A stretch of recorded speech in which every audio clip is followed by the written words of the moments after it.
Anthony Pompliano, welcome to the show, man. Absolutely. Thanks so much for having me. Dude, I am really excited. So there's something, my audience has heard me talk about this before. I feel a moral obligation to get people to look at cryptocurrency, Bitcoin specifically. And there's a famous saying, I'm almost certain you've heard it before, which is poor people spend, the middle class save, and then the wealthy invest.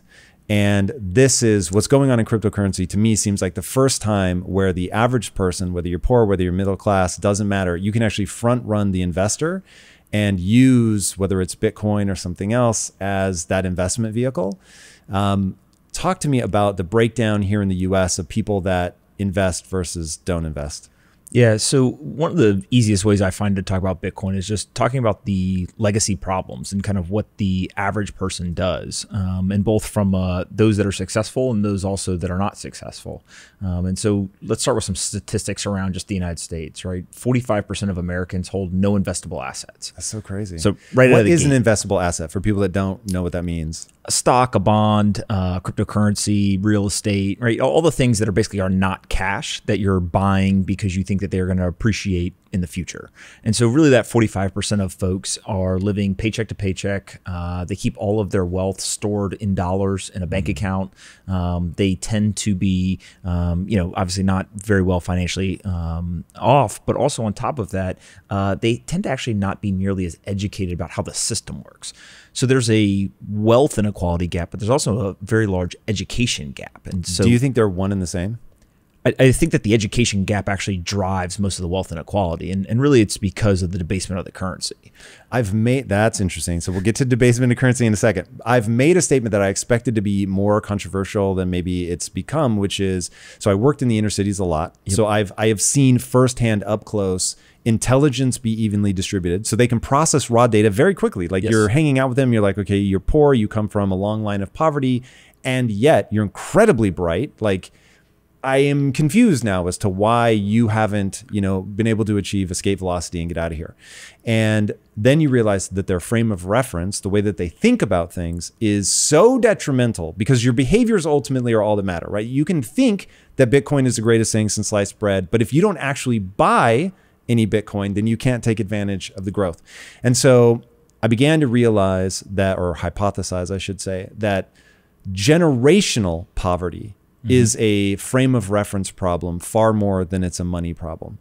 And that if you took that same person, so they're born on day one, they were born to parents that have, lived in the inner cities forever, they've struggled for generation after generation, and you bring them into a household where they're going to be educated around investing and, what the game is that you're talking about, that it's a system, it works in some kind of way. That way is predictable and it will reward some behaviors and it will punish other behaviors and nothing else matters. And if you do that, they will come out just fine. And so I was like, wow, this really is a knowledge gap problem. Yeah. I mean, think about if I told you to go play a game and I said, but I'm not going to tell you the rules, right? Be pretty hard to play the game at first, at least. Maybe you figure it out, maybe you don't, but you're obviously going to be much better equipped to play the game if I explain to you how the game works and what the rules are. And so if you think of money or finances as a game, there's really one key rule that everyone has to understand, which is the dollars will be worth less in purchasing power terms over a long period of time. That's not a negative towards the dollar. That's not a positive towards the dollar. It's just that is a fact. And we call it inflation. Yeah, and the system is built that way. And the economic argument for why it is built that way is because if I know that my dollars are going to lose purchasing power, meaning that today it costs me $2 to buy a loaf of bread, in 5 years it'll cost me $4 to buy a loaf of bread, I'm financially incentivized to either invest the money or to spend the money. But holding it is a losing proposition. Now, that economic theory is predicated on the fact that everyone knows the dollars are going to lose value, because what ends up happening is those 45% of Americans end up not investing the money or really spending the money. They're trying to save the money, but it is losing value. And I always go back, and I think this generational idea is really can be extrapolated even further. It's not just folks on the inner city. If you think back, I'm 33, you're in your 40s. If we go to our parents or our grandparents, for the most part, their financial advice was save, right? Spend less than you make. If you save, then you can make your way to financial security. that was actually true, specifically around our grandparents' generation, a little bit for our parents, and then for us, not so much. And so the advice that was passed down was actually predicated on a situation that no longer exists. Because before 1971, there was nowhere near the debasement of the currency that there is today. Because it was tied to gold? That's a huge piece of it for sure, right? Which is basically the fact that when we handed over the power to print currencies, right? This is a 50-year experiment that we're in. And, again, there are some very positive impacts of being able to print currency, right? You essentially are able to devalue the currency. You can pay off future debt with kind of less valuable dollars. And there's all this economic theory that... Really fast, I want to ground this in something I've heard you say before, which I think it was so simple. I was like, whoa. You said, if I have $100 in my bank account, and I need 150, I can't go in and edit the database and now I suddenly have $150. But the government can. Yes. And I was like, whoa, like when you say it like that, and it's like literally just somebody going into a spreadsheet, I was like, oh my God. And I even, dude, this is recent. So I'm very good at making money, and I have historically been very bad at investing money. Although now I've become obsessed with investing now that I'm sort of because I was just trying to get as close to my money buried in the backyard as humanly possible. And anybody thinking to rob me, I don't actually do that. So you will find $0 here at my house. But that was my mental sophistication around finance. I didn't understand it. I didn't want to understand it, quite frankly. I'd put a lot of energy into just getting good at entrepreneurship so that I could generate whatever wealth that I wanted. But I came very late to understanding this idea that that the governments can print more, and that in printing more, you make it less scarce. And in making it less scarce, you devalue it. And I actually, as of maybe 8 months ago, thought that when they say print more money, that they were actually printing more money. And so I'm like, when they've got the bag of cash, who are they giving it to? I couldn't understand. Like I was so, but like if anybody puts any amount of credibility into whether they think I'm intelligent or not, to think that a guy that could build $1 billion company as of 8 months ago was imagining somebody from the government walking around with like a bag full of cash. Like that's how ignorant I was to the system. And that's exactly how people end up getting held back.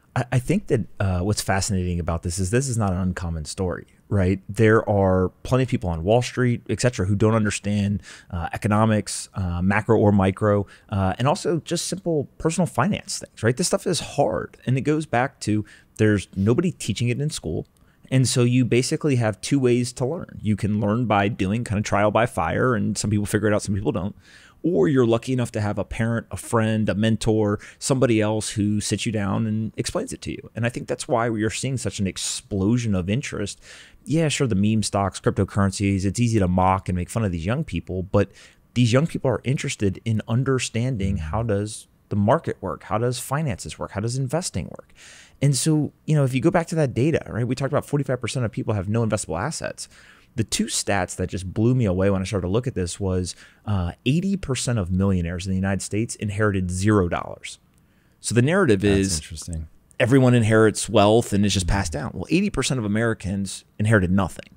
20% inherited something, 80% nothing. The second one is that 33% of millionaires in America never made more than $100,000 in a single year. So you start to ask yourself, well, how does it that somebody that doesn't make 6 figures a year become a millionaire? Well, they have to be disciplined and understand personal finance. And so it is possible to do it. It's not everyone. It's hard, right? It's not the easiest thing to do, but it can be done. And so as you start to understand, like, okay, the education is a huge piece of this. You actually see that the people who are wealthy, some of them could explain to you why they're doing things. They have a kind of a deep level and detailed knowledge of the actions they're taking and the reason for it. There's a whole other group of people who are wealthy who couldn't explain any of it to you, and they just know that their parents told them, hey, buy real estate. Real estate always goes up. But they don't understand printing of money. They don't understand quantitative easing, interest rate. None of that stuff matters. It was just, they just did the action. And so there's a lot of paths to get to kind of the desired, area, if you will. But I do think that Bitcoin specifically, what it's done for me and for other people is I have an economics degree, which is crazy because I didn't learn anything. It was only once I started to actually invest money that I started to really get the education. So I always say, Bitcoin taught me economics. It taught me personal finance. It's taught me social psychology, all these different things. But But there's an element of just understanding, hey, invest. Because at this point, given the inflation and the monetary debasement, it is impossible, literally impossible in America to get a financial security position by saving. It's just they're debasing the currency. 38% of all dollars in circulation were printed in the last 18 months. That's insane. That's insane. Like when you think that we're over 200 years old as a country, that's really bananas. 38% in the last 18 months. Whoa. So now as I think about, so I'm trying, it's funny, if people go back and watch all my interviews, they see me from the time that this all kicked off with COVID, they see me grasping at straws, trying to help the sort of average person find a way through this, because I really started to, panic isn't the right word, but it's like I was deeply at unease because I knew who was going to get pounded the hardest by what was happening. And it was like, look, I was going to be fine, but a lot of people that I know care about love were not going to make it through this thing. And so I started bringing on, because of the reach of my show, I was getting on like the biggest macro investors in the world. But because I didn't understand finance, I didn't know that that was the wrong person to go and talk to, because they can influence countries and they can help huge hedge funds, but they don't know how to talk to the average everyday investor. And one of my employees kept haranguing me to look at cryptocurrency and Bitcoin. And I was like, David, I just don't have any interest in investing. It's not my thing. Like, I know how to make money. And then NFTs came along and I realized that was going to be the future of my business. So I went all in, and like you started learning all this stuff from investing in crypto, I had to learn about the blockchain to understand NFTs, to create content there that was interesting and compelling. And as I learned about that, I was able to get to first principles, because now I understood how the blockchain worked, which led me to what's different about fiat currency to cryptocurrency. And then all of a sudden you're like, wait a minute, are you fucking kidding? This is what's going on? Like, they can just print money at will. That's insane. That also, when you start thinking about, so one thing that's always enraged me, and this sends me back to my days when I was young and broke, and I would have, let's say, $19 in my bank account, not joking, and they won't let you take it out because there's a minimum that you have to have in your account, or there's like $20 minimum at the ATM. And so I'm like, hold on, I'm not going to be able to go like get a meal right now because of banking rules. So I've developed this just like internal rage over banks acting like my money is their money. And so now, like, seeing how it's hard to get your wallet set up, admittedly, but once you like get on the rails of cryptocurrency, of how easy it is. And so that's really been eye-opening and game-changing. Now I think we have to get to, all right, you have to get to those first principles to form a thesis, and then you can invest based on a thesis. So I want to talk about the thesis around Bitcoin. We'll stay specific to that, because I know, do you call yourself a Bitcoin maxi? No, so I think there's a separation between, there's monetary component of this, and then there's like a technology or like a corporate component of it. The monetary part, you have to be a maximalist, right? You're a fiat maximalist. If you're a US citizen, you get paid in dollars, you save in dollars, you invest in dollar denominated assets, you pay your taxes in dollars. So you're a fiat US dollar maximalist. When it comes to monetary assets, everyone in the world is a maximalist, because that is what you denominate your wealth in, right? Very, very rarely does somebody say, hey, 50% is in this currency, 50% is in this currency.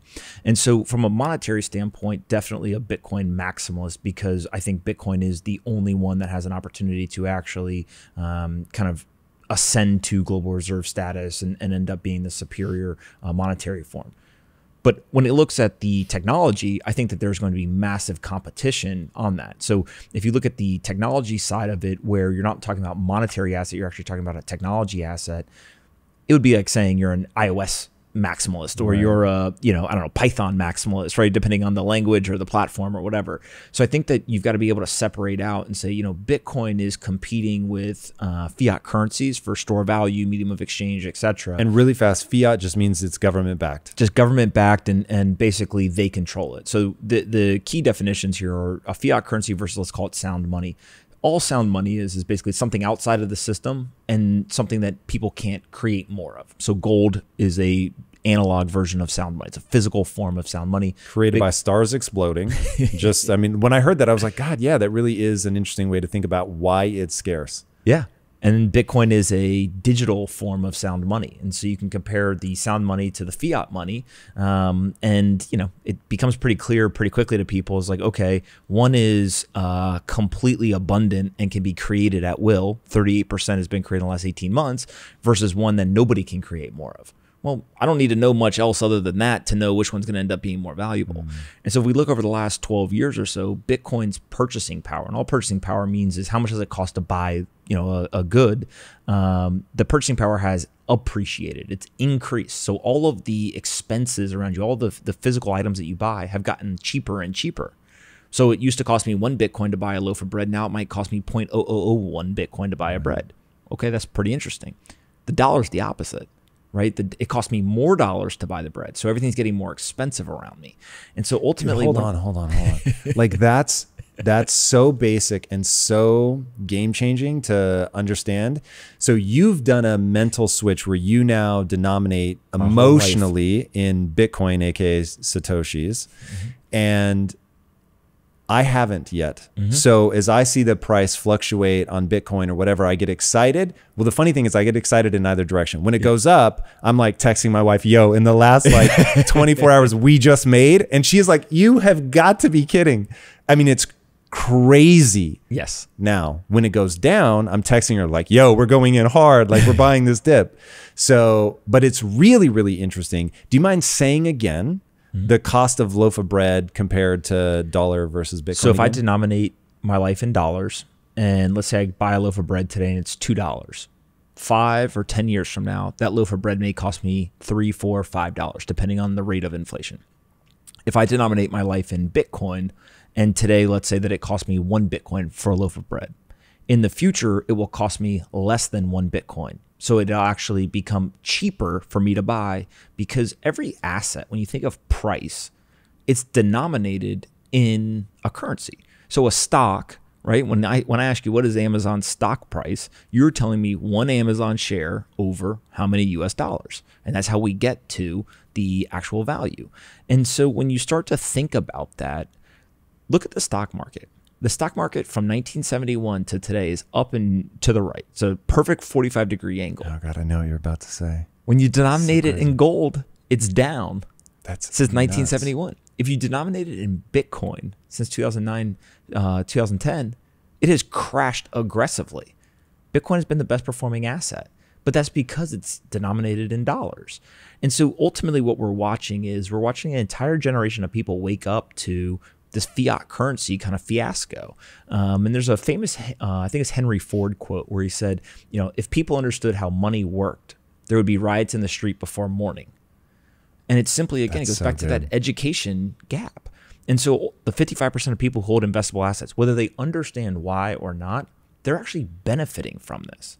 And so it's important to remember that I don't think there are nefarious or malicious intentions or, you know, let's screw people at the bottom of the totem pole. In fact, sometimes it's actually the exact opposite. But the system is working as designed. It's a feature, not a bug. And the reason why that's important to understand is because the system is not going to change, right? You and I are not going to be able to convince anybody to do anything different. They're going to do what they're going to do because that's the way the system is built. But what you can do is you can change the way that you're positioned. So you have a choice. I can either suffer at the hands of this system, or I can flip around to the other side of the table and I can benefit from the system. Every single rich person understands how to benefit from the system. Hold assets, not a currency. Don't hold the dollar, instead hold the assets.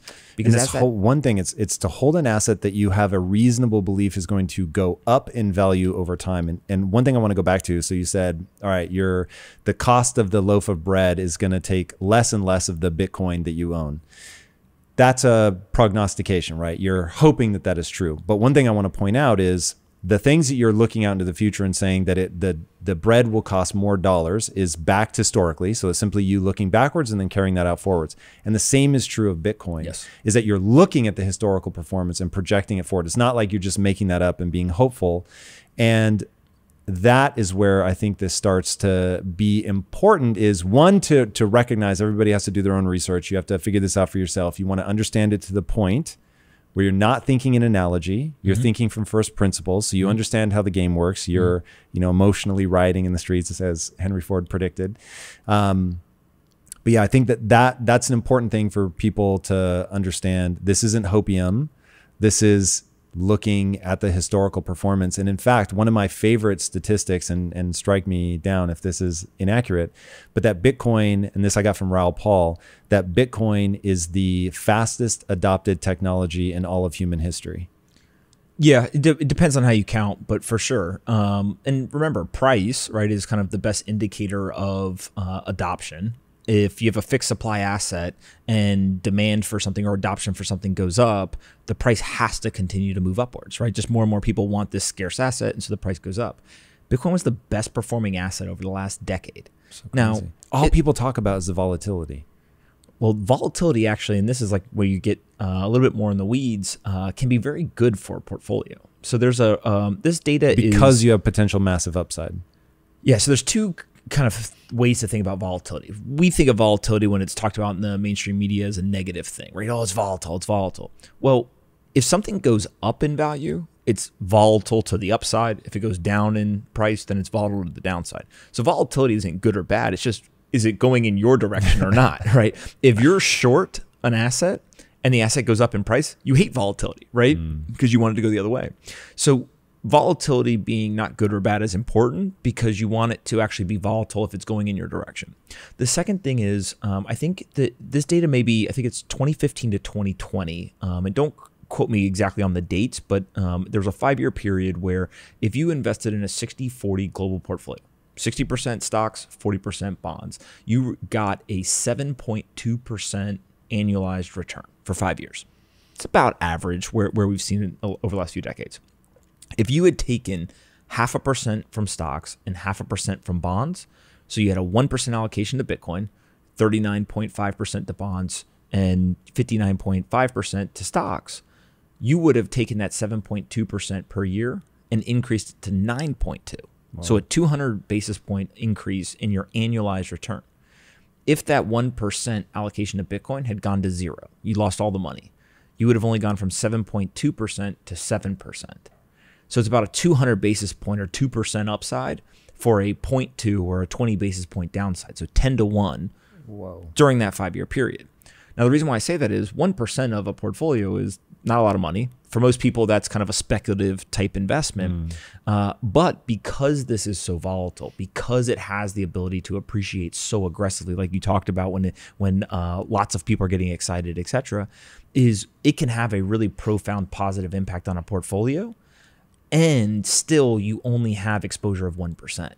And so we just haven't seen that many asymmetric assets like this before available, kind of in a liquid market for people to go buy.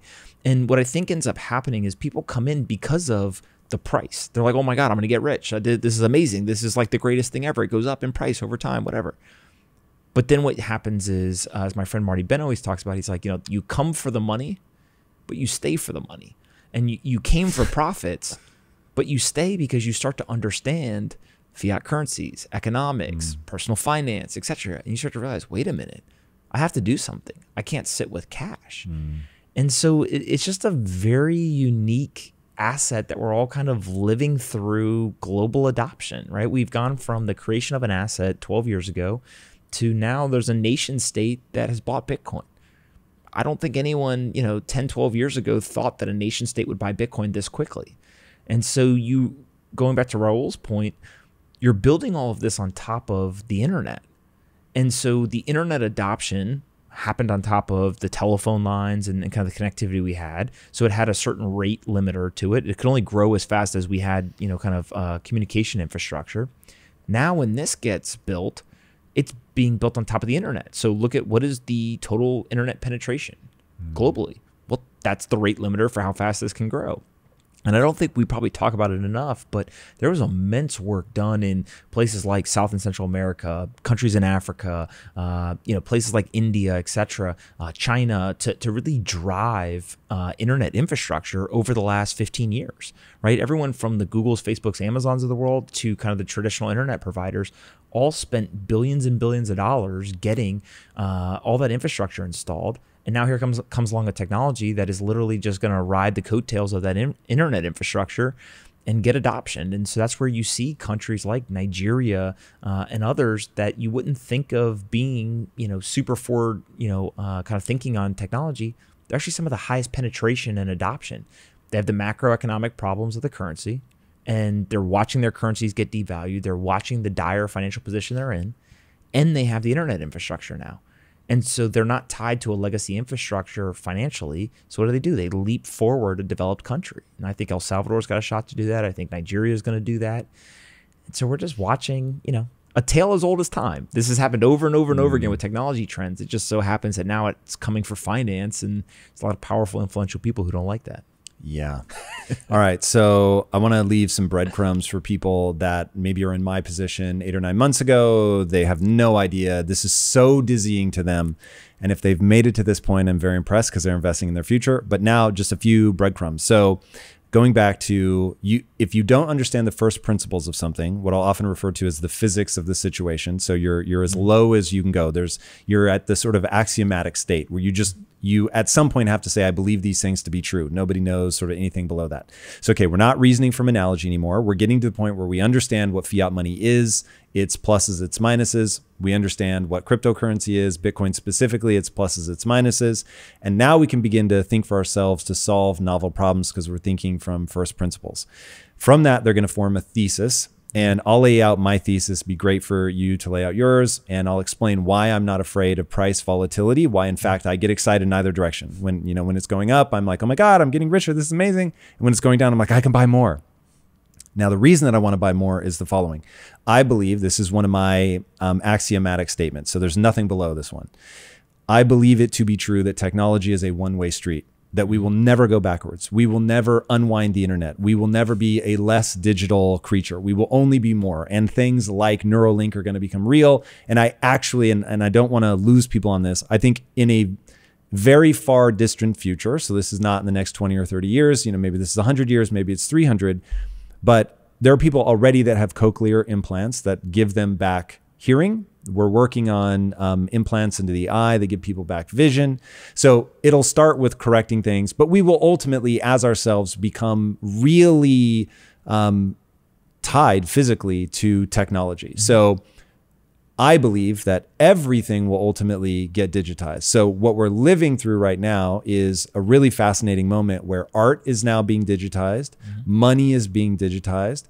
And those two, I live at the intersection of art, collectibles, and money, and watching those go digitized, and watching for anybody that wonders if the human mind is just ever going to be into these things in the way that they are physical things. I will just say this, that in August of 2021, OpenSea did $3 billion in revenue on purely digital goods, digital art, digital collectibles, all of it. And that blew them past Etsy at like day 16 of the month or something. They went past. I mean, just absolutely insane to see how much money is pouring into the system. And I think this is with only 200,000 wallets. So 200,000 people driving $3 billion worth of revenue, all on digital goods that have no physical, tangible thing out in the world. Now there's utility. It's beyond the scope of what we're saying now. So, okay, my thesis, the world's only going digital. I have all these kind of proof points around it. Now, one of the things that's going digital is money.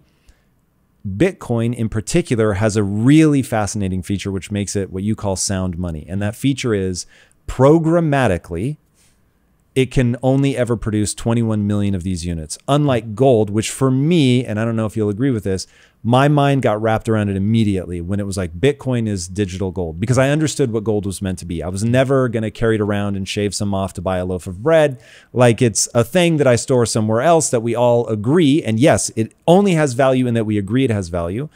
It only can be created when stars explode, and that rains down on the planet and gets embedded into, the bedrock of the earth. And so we have to go and dig it out. But we dig it out at a rate roughly 2% a year. As economic incentives go up, we dig out more. And so there is some big question around, well, if there was enough incentive, could you devalue that more by discovering that there are actually harder to reach deposits of gold? Okay, so I get that. It's capped. There's only 21 million units. Therefore, as long as we all agree that that thing has value, it becomes sound money, as you say, because there can never be any more of it.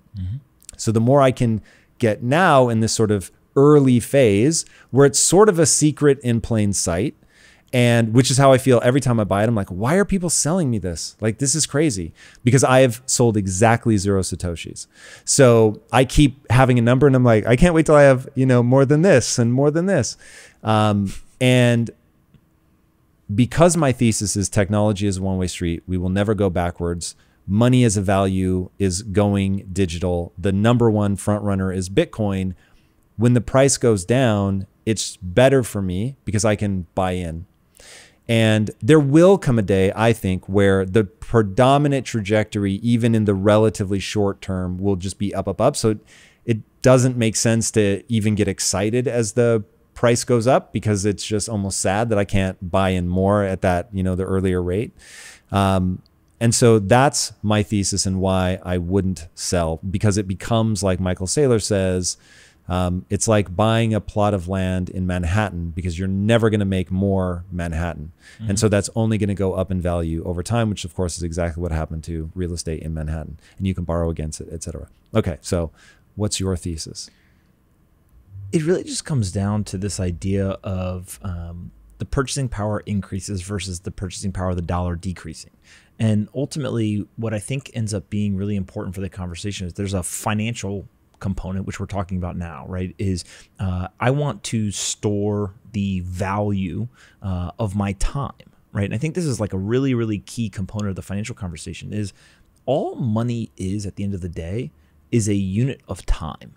And this is kind of a crazy concept until you think about, why do you receive money? Because you or somebody you employ or an asset you built or something is exchanging time for money. And so ultimately, if you have lots of money, you end up having leverage on your time. If you don't have lots of money, you have to spend time to get dollars. And so money is just a unit of time. And so when I think about that, if I expend, let's say, an hour of work today and I get paid $10 an hour, and then you tell me that I took that unit of time, I put it in my bank account, and then in the future, I would have to work 2 hours to get that same $10, well, that actually doesn't feel that great, right? In terms of it feels like I can't keep up. I only have so much time in a day, and I'm constantly falling behind. But if instead you said to me, hey, if you work an hour, you get $10, and then you put that money in a form of an asset that is only going to appreciate its purchasing power, then wait a minute. In the future, I actually don't have to go work for 3 or 4 hours, because now I have that $10 that's saved from the time I originally spent. And so this idea of like a unit of time becomes really fascinating, because what do rich people understand? Don't get in the game of trading your personal time directly for hours, right? They either employ other people or they own assets that deliver them some sort of financial return. And so when you look at Bitcoin specifically, it has a financial component that is unavailable in other assets. It is systematically built to continue to protect your purchasing power. And protect could also just be going sideways, right? Just it doesn't degrade. It happens to be going up a lot now because it's being repriced by the world, but at some point it'll reach some stable value and it'll kind of just go sideways and it'll protect that purchasing power. Really important concept. The second is this idea of sovereignty. So like you talked about putting that $19 in the bank and you couldn't get it out, huge problem, right? A lot of people don't know. I've got a friend, Mark Yusko, who talks all the time about like when you put money into a bank account, it's not your money anymore. That's crazy. Right? It's an IOU. They're supposed to give it back to you. But we've seen in very kind of outlier events like in Cyprus in 2013, I think it was, where they basically come in and the government says, you know what? If you have $100 in the bank, we're taking $10, 10% tax across the board. Well, how can they take my money? Because it's not your money, right? And so you end up not understanding some of that. And so this idea of sovereignty, the ability to hold your assets yourself, right? You talked about you don't actually have money buried in the backyard, right? That would make you a sovereign individual. It also puts you at a lot of security risk, right? Somebody could come here and dig it up and harm you, etc. With Bitcoin, what it allows for is this sovereignty. You can actually hold on to it. Nobody else is holding it for you. You get to custody the asset. And so in the developed world, we don't think a lot about this, right? We just, I put money in the bank, I go to the ATM, I can take it out, I can swipe a card, no problem. In the developing world, this is a huge problem, right? If all of a sudden I need to get up and I need to flee Venezuela, for example, well, I have to get on a train, a plane, a boat, or walk. And at every single one of the ports, airports, train stations, or border crossings, what are they doing? They're confiscating people's wealth. And so there's, report after report after report over the last few years where somebody went to the airport and they had physical gold in their suitcase, and the government or the military took it from them. Well, you don't have sovereignty over the asset because you don't have the security of it. And so Bitcoin having this cryptographic kind of security to it ends up being really, really important on a global basis. Maybe not so much in the United States today, but globally really important. And then the last thing is there's this censorship resistance with the payment network. And so one of the things that, again, in the developed world, we don't think a lot about is if I want to send you money, I basically have too many options, right? I can hand you physical cash. I can Venmo you. One time I asked my youngest brother how he sends money to his friends. He said Uber. I said, how do you send money on Uber? And he goes, well, I split rides with them at the end of the ride, right? So there's all these ways that we don't think that we send value back and forth to each other in the developed world. Well, what happens if the government said you can't send Tom money? And sometimes they do that where they'll say, Tom's a criminal. You're not allowed to do financial transactions with him. I think generally as a society, we say there's got to be some rule of law. We agree bad people shouldn't be able to launder money or, commit crimes with money, etc. But what happens if it goes from Tom's a criminal to Tom didn't work out today and Tom's been a bad boy in our society. And so now all of a sudden, Pomp, you can't send Tom any money. Well, what do we do then? Because all of the technology that we use would be exposed to that threat.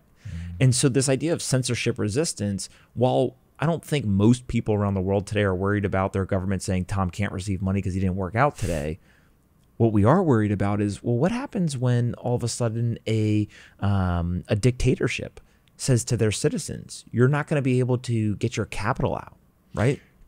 I'm actually a little more worried maybe than you are. So I am not a very controversial person by nature, but watching some of the controversial people get shut down where like Stripe is like, we won't even process your payment account. There are ways to really fuck with people. Now, here in America, it gets a little scary.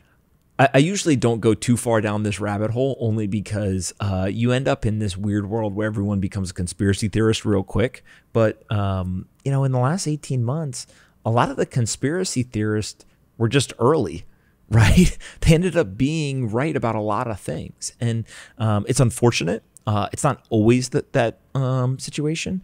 But I do think that we are headed towards a world where we're understanding the more power that you give to governments, the more that they encroach on personal freedoms, individual liberties, etc.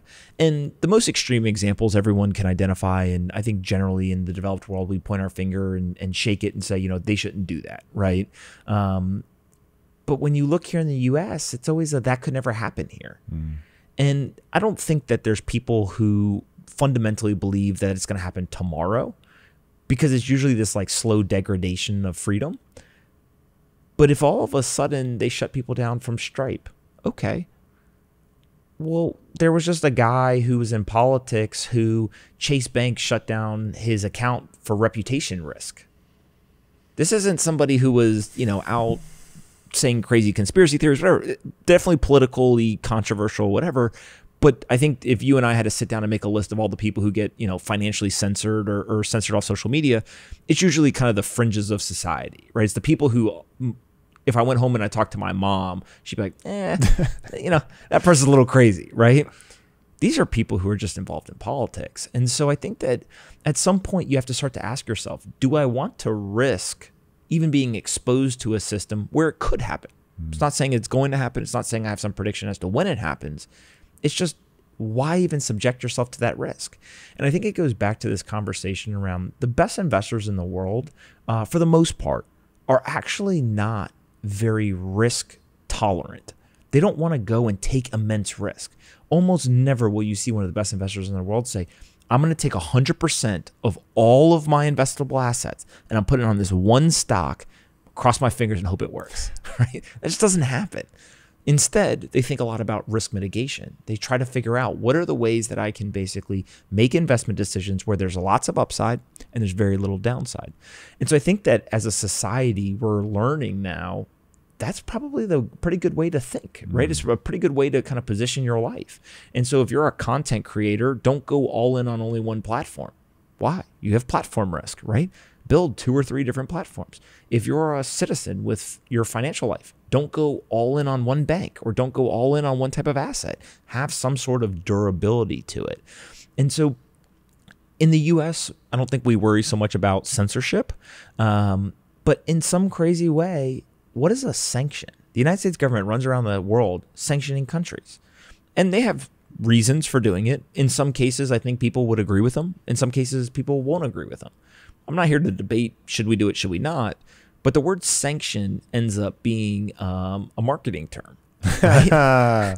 Censorship would sound a lot worse. Hey, we're going to censor this country. There's a comedian, and I wish I could remember who it is. I want to say it's Chris Rock, has a whole segment around the Iraq and Afghanistan war. And he said the word insurgent was the greatest creation ever. He goes, I don't know any insurgents. Do you? No? All right, kill them all. Right? He goes, but if we'd said, hey, we're fighting humans, also, whoa, hold on a second. What did they do? Are they good people? Are they bad? You know, there'd be questions, or you would think differently about it. But when you use a terminology that is somewhat clinical in nature and isn't something that's part of the everyday vernacular, you just think differently about it, right? And it's just human nature. And so I think that sanctions is another one that kind of falls in that of, oh, yeah, we're sanctioning these bad people. Sanction them, right? Like what? Right. We're censoring people. Well, who are you censoring? Oh, we're cutting off an entire country's access to the global financial system. All of them? Or just the bad people, right? The everyday citizen, they get cut off too? Oh, well, maybe they don't get cut off, but maybe there's negative ramifications for them. A lot of nuance in the world, right? And so I think that ultimately we're moving more towards a world where anybody can use this payment system, which at first sounds a little scary to people because that means that the bad people will use it too. But who's the good person and who's the bad person? Well, who gets to decide? And I don't think anyone wants to encourage terrorist financing, money laundering, criminal behavior, or any of that stuff. But the one benefit that this payment system has on top of sovereignty and censorship resistant is that it's done on a public ledger. It would be like criminals basically saying, hey, you know what we're going to do? We're going to go and we're going to do crimes. And then we're going to literally write down every transaction we have. And then we're going to put it on a website on the internet. And anyone can come look at it. A lot of criminals say, I probably don't want to do that. Yep. Right? I actually want to use that bag of cash that no one knows about. And I'm going to use physical dollars to facilitate this. Are there stats around how much sort of nefarious stuff is going on with Bitcoin versus US dollar? So the stats that I know off the top of my head is over $2 trillion of fiat currency are just money laundering every year, used for illicit purposes, which is about the size of the entire crypto industry, not just Bitcoin, but the entire crypto industry, right? So it's a very big number. Some of that is simple things like terrorist financing, and then you're literally bringing a bag of cash or whatever. But a lot of it also is major banks who end up being caught up in money laundering situations, et cetera. And I'm always careful. I think it's very easy to kind of point your finger at banks and say, these are all bad people, whatever. I tend to think of it more as folks with good intentions. They're trying to do the best that they can. Are there situations where they definitely know they're doing it? Of course. But if you had to monitor millions of transactions a day going through your bank, they do a better job than I would. For sure. Right. So there's again, nuance there. So that's the fiat system. And then in the Bitcoin world, so not all crypto, but in Bitcoin specifically, the latest stats that I've seen is there's a report out that says 0.4%. So less than 0.5% of all transactions are used for illicit or nefarious purposes. And then there was also a former CIA director who came out and basically published a whole report. I don't remember what exact number he came up with, but it's pretty much in line, definitely less than 1%. And so if you talk to law enforcement, they say all the time, they're like, if somebody commits a crime, we want their fingers on a keyboard. Why? There's a digital trail. It's much easier to track them. It's much easier to figure this stuff out. And so I think what we've seen is just criminals in the early days of 2009, 10, 11, 12, even maybe 13, 14. Oh, there's a pseudonymous currency that no one knows about. Like, I'm going to go do all this crazy stuff with it. Well, now that we're in 2021, people realize, oh, wait a minute, I just used this public, ledger. That probably wasn't the smartest idea. But I think that it's important, actually, that the criminals and bad actors adopted it first. because that is the adoption cycle that every great technology takes, whether it's mobile phones, beepers, the internet, etc. There's a constant cat and mouse game between law enforcement and bad actors. And so what are bad actors constantly doing? They're looking for new innovative ways to use technology to get away from or obscure law enforcement from catching them. And so criminals are actually usually the first adopters of new technology, which again, doesn't make people feel good, but if you go back and you look, it's a historical pattern. And so the fact that they were first, and then we got kind of the first adopters from a technology standpoint, and then we started to get more of the mainstream, and now it's estimated that more than 100 million people globally use this stuff. It's kind of like goes back to your... Is that high already? Oh, yeah. I mean, Wow. Coinbase alone, I think they report now that they've got, if I remember the number correctly, it's like 58 million registered users. Just one company, and they're not even the biggest exchange, right? In the month of July, 1.2 million new users came onto the Bitcoin blockchain. So not Coinbase, not any exchange or wallet, the actual blockchain itself. You can see on-chain new entities. And 1.2 million new entities came online, which is the fastest it's ever grown in a single month. And so what you have is you have a fixed supply asset that now you've got the most number of entities ever joining in a month. Of course the price goes up, right? Like, fixed supply asset demand goes up. Unless you think that supply demand economics are invalidated, the price has to move to accommodate everyone. And so it's just a fascinating asset that I think ultimately those that embrace it early will end up benefiting from. And a lot of times, as I kind of go down this path, talking about the criminal behavior, and you talk about the public ledger, you talk about the adoption, people get uneasy. They don't like change, right? Humans hate change. But just like the internet, right? Imagine if we had sat here in the United States and we had said, this internet thing is kind of crazy. It's a decentralized, open thing. Anyone that has an internet connection can kind of join and participate and get information. Anonymously. Yeah, do all this stuff. You know what? I don't think the U.S. should participate. You know why? China. China's going to benefit. And North Korea is going to use the internet too. And Iran, those bad people, they're going to use the internet as well. So the U.S., we're going to sit this one out. Well, people did do that. North Korea did that, and North Korea would suck to live in, right? It's just they cut their people off from a very important technology. And so when you think about that from an open payment system, right? The idea of an open payment system is so foreign to us because of the system that we live in. But anyone in the world can plug into this open system and send value to anyone else without asking permission. If we sit here and we say, you know what? We shouldn't participate because there's some other country or some other organization that's going to also benefit from it, we're actually likely to be the ones that get hurt the most by those decisions. Instead, we should do what we do with the internet. Internet's going to be a thing. The United States is going to be the leader in the internet. We're going to benefit more than anybody else. And we're going to use this new technology to our benefit first. What would that look like? I think the easiest thing to start with is to use the payment rails. So Bitcoin as an asset, when people hear Bitcoin, there's a lot of confusion because the asset, the thing that you hold, the one of the 21 million units, think of that as like a dollar bill, right? In terms of it's a unit of currency. Bitcoin, the network, is the payment rails itself. So more of like a Visa. So I send dollars across Visa's network, right, in the legacy system. Here, what I do is I send Bitcoin across the Bitcoin network. So it gets a little confusing. The crypto community has never claimed to be great marketers, but great technologists. And so Bitcoin, the network, ends up allowing anyone to use it. So I'll give you a perfect example. I invested in a company called Strike. And what Strike allows you to do is send any currency to anyone else in the world completely for free, instantaneously, and they do it without going through any banks. Now that sounds like a utopia, right? How the hell do you do that? What it allows you to do is, let's say that I have dollars in my bank or in my account, and you want euros. You live in Europe. I send $20 to you, and my $20 ends up arriving to you, a $20 equivalent in euros, but happen instantaneously and nearly for free. How? What they're actually doing is they're taking the dollars, they're converting it to Bitcoin, they're sending the Bitcoin across the Lightning Network, and then they convert it back into euros. Now, the reason why that's so fascinating is if I now can send any currency, whether it's dollars, euros, Bitcoin, name your currency, across rails that allow for instantaneous settlement and near zero, if not zero, fees, all of a sudden, I don't have to send large amounts. Your bank wouldn't let you take $20 out of the bank, right? Or $19 because you needed 20. Well, I can't go wire somebody $5, right? If I went to the bank, I said, I want to send a wire to Tom in Europe for $5. I said, well, the minimum is whatever. You got to pay a $25, $30 fee, all this stuff. Okay. If I wanted to Venmo you, but you're not on Venmo, Venmo doesn't communicate with Revolut or SoFi or Cash App or name your payment system. It's a closed network.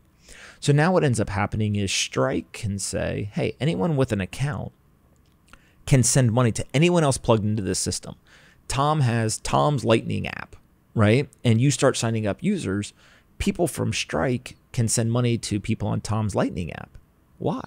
It's because it's an open payment system. It's an open standard. And so now all of a sudden, you can also not only send to anyone through that censorship resistance component, but you also don't have to send large amounts. So now what I can do is I can send you a penny. I can send you 10 cents. I can send you 5 cents. I can send you $1 instantaneously and completely for free. And so when I do that, it unlocks all kinds of new use cases for payments on the internet, right? What if I don't want to buy, the easiest example is these like media subscriptions. I don't want to spend $30 a month for a media subscription, but I really want to read this one article. I'll pay 10 cents for it. And what if I can just simply do that automatically rather than have the $30 thing? They actually probably will make more money doing that than forcing people into the monthly subscription. This is where the more you're in the NFT world, you begin to realize like the ultimate fantasy for anybody selling anything is to have you just connect your wallet. And then it's, especially if you still in your own mind sort of denominate in dollars, it's like, oh yeah, I've got these, you know, Ethereum coins, whatever they are, and I can click this and it's only 0.04, you know, whatever ETH. It's like, oh, that doesn't sound so bad. And you end up buying way more than you would. It is so effortless. The wanting to having is like so quick. And so to your point, the number of times I've gone to read an article and I'm like, you've got to be kidding. Like even the thought of having to open an account and put in my credit card, no way. So even if I could get that article for 10 cents, knowing the sort of traditional hoops I'd have to go through, I'm not typing my name or any of that bullshit. But now with a MetaMask wallet, you go, literally it prompts you connect, you hit connect, and then it's like, you want to buy this? Yes, 2 clicks. And now you're reading the article for 10 cents. I mean, that I had never thought of that, but that would be, it will increase spending tenfold, 20-fold, be crazy. When we agreed that we were going to do this, I think it was going to be more of a conversation, but I'm going to pull you down the rabbit hole because I can tell you're intellectually interested in this stuff. I'll give you another use case that I think will have a profound economic impact globally. Historically, an employee gets paid every 2 weeks. In the 4 largest banks, this data comes from, I think, 2019. They made $8 billion in overdraft fees. So an overdraft means that they tried to debit your account and you didn't have any money in there. Yeah. So the 4 largest banks made $8 billion from people that didn't have any money. There's all kinds of ethical and questions and whatever. Part of the problem is when you start to unlock this and look into it is the folks at Bridge, another company I invested in, they went and did a whole deep dive. Why are these people, why don't they have money? What is it? It's usually not because they don't have money. It's because they get paid every 2 weeks. So I get paid on the 1st and the 15th. On the 10th, I went grocery shopping. My car payment's on the 11th. My Netflix hits on the 12th. Oh, I made a purchase on the 13th. Overdraft. Yep. If I get and paid you have on the no 15th, real-time updates, by the way, so you don't even know where your account is. You think you're fine, like trying to track all the mental math or write it down, get out of here. So when I get paid on the 15th, what do? I pay for the things that I need, and then I just have budgeted in an overdraft fee. And my $35 overdraft fee every month adds up, and so does all the other millions of Americans, and it ends up being $8 billion for the top 4 companies. Oh my God. Now, why can't we pay people at the end of every day? Why, when you leave work today, don't you get paid? Why does it only once, or twice a month? Well, it's a technology problem, right? And sure, there's economic reasons why the company wants to hold the money rather than give it to you and they earn interest or whatever, right? But it's mainly a technology problem because there's two components. One is, how do I actually pay you every day? What am I going to wire? Am I going to run payroll every day? Like, that's pretty crazy, right? That seems inefficient. And two, how do I keep track of it? How do I do the accounting around, well, did Tom get paid? Did he actually get it? Yeah, okay, he got it. All right. Who didn't get paid today? Who didn't come into work? Okay, we don't pay them, whatever. So when you bring the cost of sending small amounts of money to zero, and you do it in a frictionless, censorship-resistant way, you get what you call streaming payments. So kind of the most economic prosperity is now I can pay every one of my employees at the end of every day. Well, if I do that, how much better financial position are they going to be in? Just that alone would drastically lift millions of people around the world into a better financial position. Just pay people at the end of every day. And there's companies that are working on this. Some of them are using crypto real, some of them are trying to do other stuff, whatever. But that, when you drop the technology cost to zero to send money, is life-changing for folks. This is why I want people to understand what's going on in cryptocurrency, what's going on in the blockchain in general. It is a technology. Money happens to be one of the things riding on the back of the technology. In fact, this is one of the things we have to talk about. I'll finish that point, and then I want to get to that. Is, all right, this is a technology, which means I have opened, not me, of course, but the creators of which have opened up this toolkit. And now what people do with the toolkit, just like when I first got on the internet, and I remember 1994 hearing the word email for the first time, and I was like, what the fuck is that? And you go from what's that to one, my business is almost entirely online. Two, most of the things that I purchase are online. Especially now in the middle of pandemic, it's like most of my social interactions are online. Like, I could never have predicted that that's where this is going to go as bandwidth gets bigger and bigger, as network effects, take, and more people are on it. Absolutely crazy. And so now it becomes a question of what is the sort of underlying thing that makes this all magical? The whole notion of distributed technology. Like, what does it mean to be decentralized? The whole idea around decentralization is essentially no one person or organization controls the system. That's it, right? If you think of centralization, it's important to kind of recognize, why is centralization important, or why has it been effective, right? If Amazon wants to be built, or we want to accomplish a lot of the things that have been great throughout this industrial revolution, we needed central order or central kind of coordination of resources, both financial capital, human capital, and also plans and execution. And so these centralized entities end up being built into hierarchical structures. There's somebody or a group of people at the top, and they basically are able to, kind of decree down to the rest of the company, here's what we're going to work on, here's what we're not going to work on. And that's basically what the corporate world is as we know it, right? Jeff Bezos got immense leverage with Amazon because he had human capital and financial capital in a hierarchical centralized structure. That's actually a good thing. We would not have Amazon without it, right? Amazon has actually been a huge net positive for the world, in my opinion. Name every other tech company, same thing, right? They're all centralized hierarchical structures. Now what we're getting, though, is a technology change that allows for the coordination of resources that doesn't require the hierarchical structure. Instead of one person making the decisions, what if everyone gets to make the decision? Well, it depends. What are you trying to accomplish? Sometimes decentralization's better. Sometimes it's not, right? There's a very strong argument that in certain situations, centralization is the more efficient, better kind of structure. But now that we have decentralization with this technology, what you do is you can actually build much larger networks. So the difference between a hierarchical structure of, let's say, Amazon that is trying to build out all of these super kind of moonshot type ideas, AWS and logistics and all of this, compared to maybe something where a network ends up making much more sense, right? So take Bitcoin.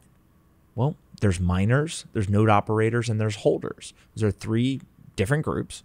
And the miners are financially incentivized to run computers to run the network.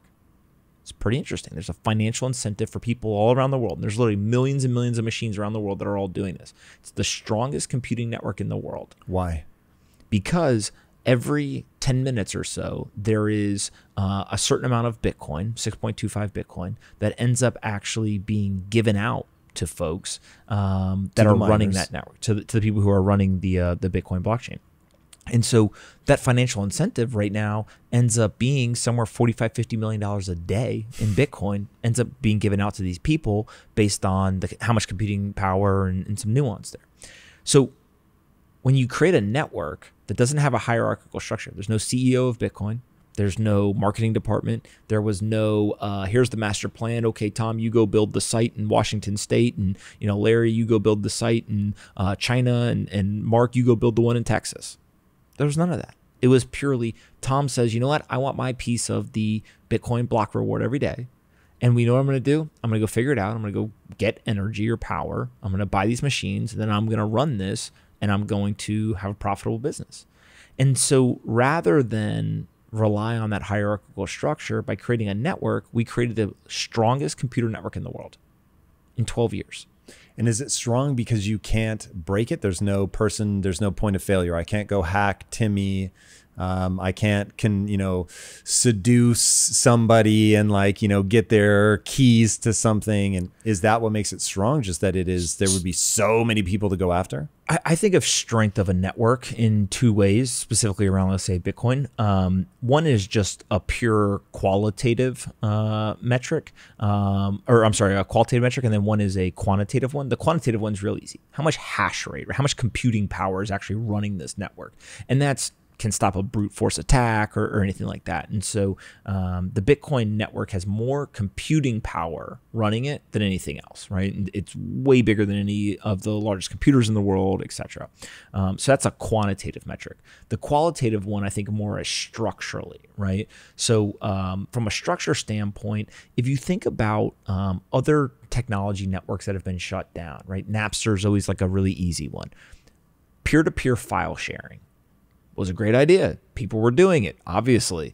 The music industry didn't like it. How do they shut it down?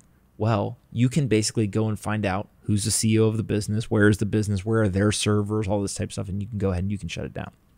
And so when you remove that hierarchical structure and you now have a decentralized structure, the strength comes from there is no single point of failure.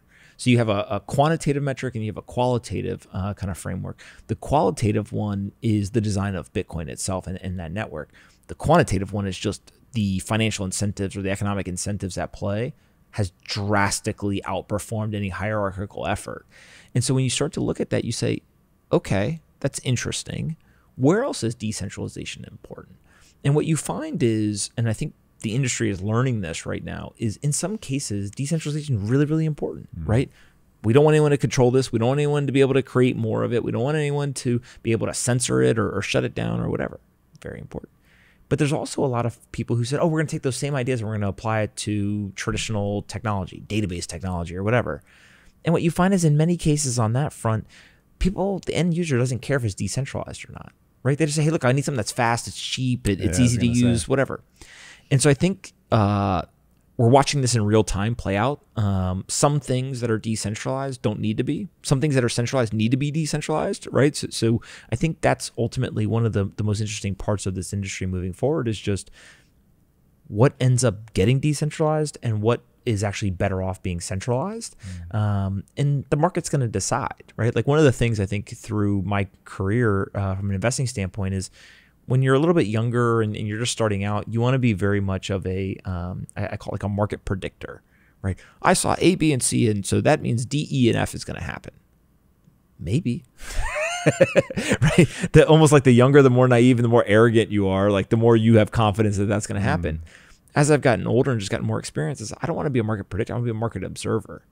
Just tell me what the market's doing, and then I want to go. Your goal is to react fast? It react fast, but also what you can see is the market is the ultimate referee, right? Is Bitcoin valuable? I have a personal opinion. You have a personal opinion. So does millions of other people. No one's individual opinion matters. I could talk to somebody all day long and they could tell me Bitcoin's not valuable. The best retort to that is it's $1 trillion asset that has tens of millions of people around the world holding it, and it does more transaction volume than some of the card networks.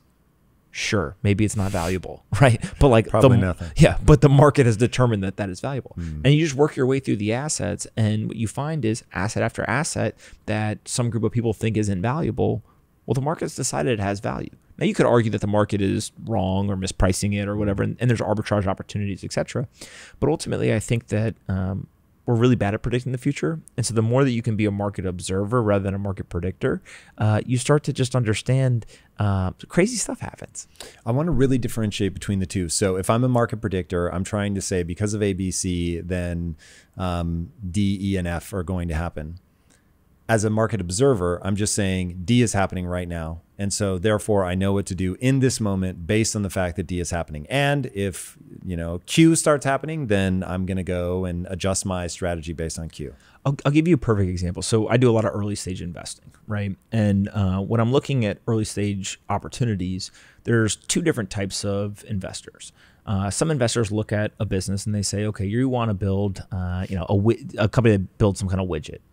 I think that widget market is going to grow bigger. I think that you should do A, B, and C. I think, right? And they come at it very much from here is how I see this happening, and therefore I'm going to make my investment decision on whether your plans line up with how I think the world is going to move in the future. That is a market predictor. You're predicating the investment decision on the prediction of what you think is going to happen in the future. And I did a lot of that early on. Some of them worked, some of them didn't. Over time, what I became is a market observer. Is this person intelligent? Do they know how to solve problems? Are they a clear thinker? Do they think from first principles? Do they have traction in what they're building, regardless of whether I think it's a thing or not, right? There's a lot of people using it. And so what you start to do is you start to become more of an observer. And it grounds you much more in like humility from an investing standpoint of saying, I don't know what's going to happen in the future. Could be bullish, could be bearish, could be somewhere in between. But what I do want to see is I want to see the trends. Things that are in motion stay in motion. And so if there's tons and tons of users flocking to something, who cares what my opinion of the future is, right? There's plenty of companies that I think were really stupid. Like imagine when somebody came in and said, hey, we're going to create a company and we have air mattresses in our kitchen and people are paying us to stay there. And we think everyone in the world is going to have an air mattress in their kitchen. A lot of people are like, that sounds insane. Like that's never going to happen. Because what are they doing? They're being a market predictor. But also along with that pitch was, by the way, there was a conference this weekend. And at that conference, we had 6 people, pay us to do it. And so people are doing it. If you're more from a market observer, oh, that's interesting. Did you do it another weekend? Right? The questions you ask are different. It's less about where's the world going, and it's more about show me that the observations that I have available to me today that this is working or that there's something here. Yeah, in the NFT market, you see that in a big way. Do you mess around with NFTs at all? I was very, very early to NFTs, and it's not very popular in some sectors of this industry, specifically with Bitcoin maximalists, etc. And it's why I make such a serious delineation between monetary maximalism and then like the technology competition. But in May of 2020 or so, I started to hear about it, look at it. It was interesting to me, etc. And the more that I dug into it, I realized I was like, this is the same argument as to Bitcoin versus gold, right? The digital version of something is always bigger than the analog version, right? So the physical version. Is that just your gut says, or is there? Name one asset that you can think of where the physical version is not bigger than the digital version. I can't. And you have just put words to something that I feel, but have never had words. That feels so true to me. That's why I'm so hyped about Bitcoin and Ethereum and NFTs. Is like, dude, my brain switched over to digital so fast on artwork, I can't tell you. So there was actually, I found myself, somebody wanted to send me something and they were like, oh, I want to send you, I forget what it was, a painting or something like that. And I, in my heart was like, oh man, if it was an NFT, I would fucking love it. But I'm like, the physical thing, thank you. That's so sweet. It's, oh my God, so kind. But go ahead and keep it. It's weird how fast that happened. The thing, if you just go down the line, so the easy examples are shopping, all that type of stuff. Taxis. Uber, the reason why most investors missed Uber as an investment opportunity is they compared Uber to the total addressable market of the taxi industry. Well, that was actually the wrong analysis. That's really interesting. Because the digital version of taxis ended up actually not owning any cars. And it was a market expanding technology because it didn't just eat taxis. It didn't just eat black cars. There are millions of people in the United States who are young who don't own a car and they Uber everywhere. How many people in Manhattan own a car? Well, most of the young people, they just Uber everywhere or they use public transportation, right? And so what ends up happening is the opportunity or the addressable market expanded drastically with a digital version of the analog. If you look at gold's market cap's about 10 trillion. Bitcoin today is 1 trillion. I fully believe that Bitcoin is not only going to drastically eclipse gold's market cap, but it'll be a market expanding technology. If you ask me right now how to go buy gold, I couldn't tell you. Agreed. I'd have to call a broker or go on a website or, and I'd have to figure it out. I don't know how to do that. Myself and most digital natives know exactly how to buy Bitcoin. And so you look at that, now bring it to art. The art market, depending on how you count or whatever, $1 trillion or less, right? The digital art market, you just said it.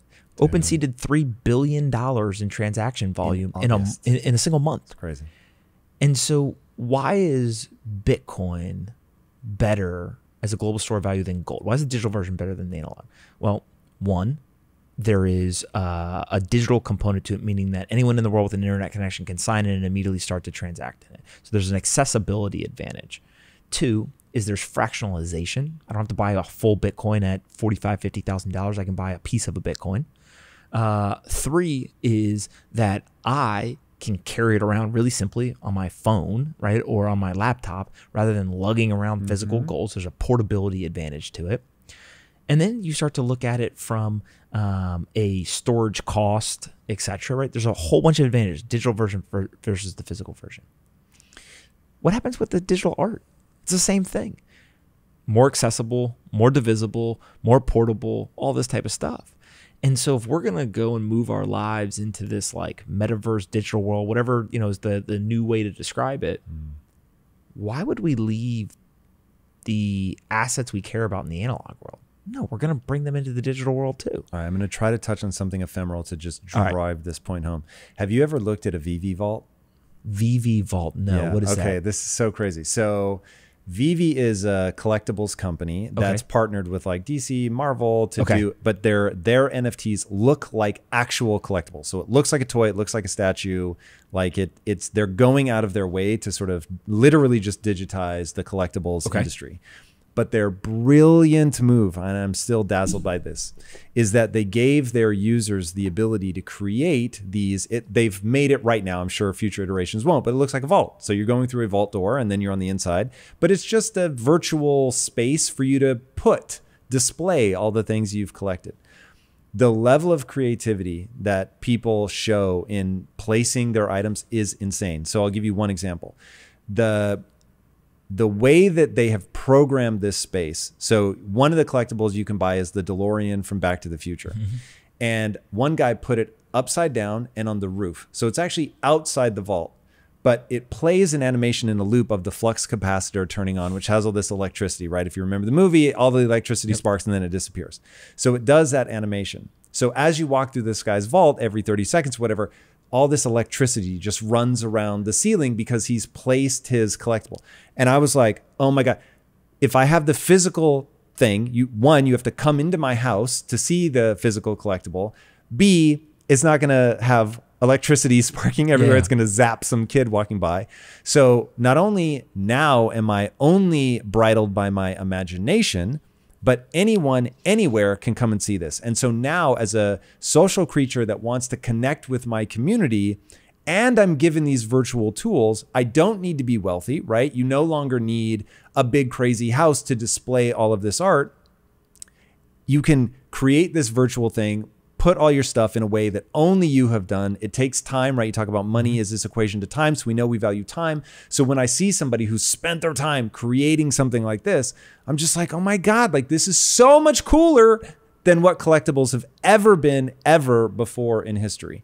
And so I start thinking about, all right, now you're going to have companies that spring up that are making virtual galleries where the gallery itself is like this crazy physics defying piece of art. And you're not just walking through a mimicry of a traditional gallery. You're on the fucking moon. You're in outer space. You're inside the body, whatever you want.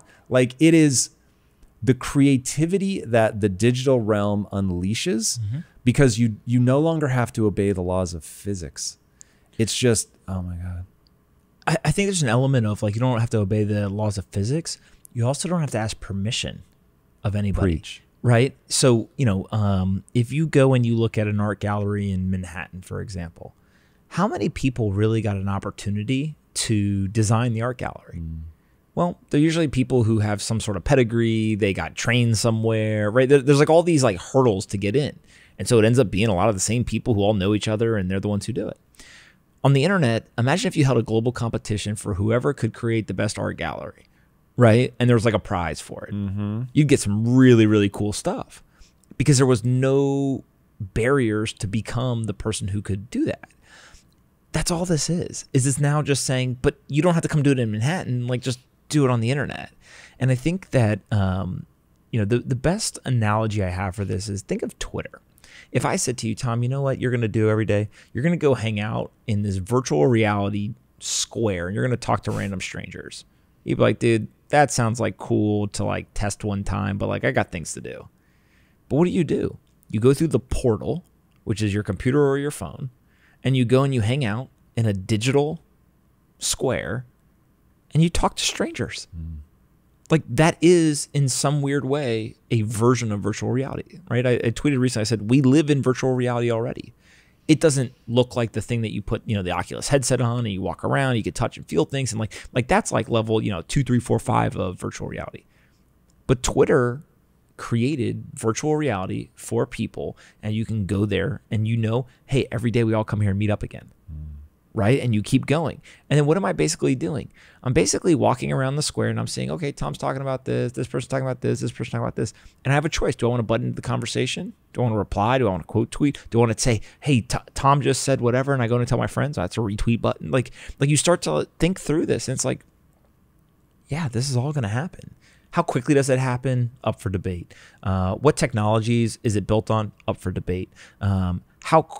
How should an investor invest? Up for debate. How should you as a market participant who's not an investor but wants to be a user, how should you use this stuff? Up for debate. But I think that one of the trends that every great investor has figured out, or one of the activities, is just find that kind of direction that the world is moving, as be an observer, understand the world's moving this way, and then go and say, okay, well, what are people using? To your point about observing it, to not judge it. So one of the things the NFT market has taught me is that, in fact, I wrote my rules. They were tongue in cheek when I wrote them, but I think I should publish them, is that everything you think is cool is going to go to zero, and everything that you think is dumb is going to moon. And I've just seen that play out over and over and over again. It's really hard to predict what other people are going to think is cool, because it's really a moment is created. Energy is orchestrated somehow through this. It's not an invisible hand, because there are some people that are really good at it, but they can get the energy moving towards a project for whatever reason. Like, I don't know if you paid attention to what happened with Loot.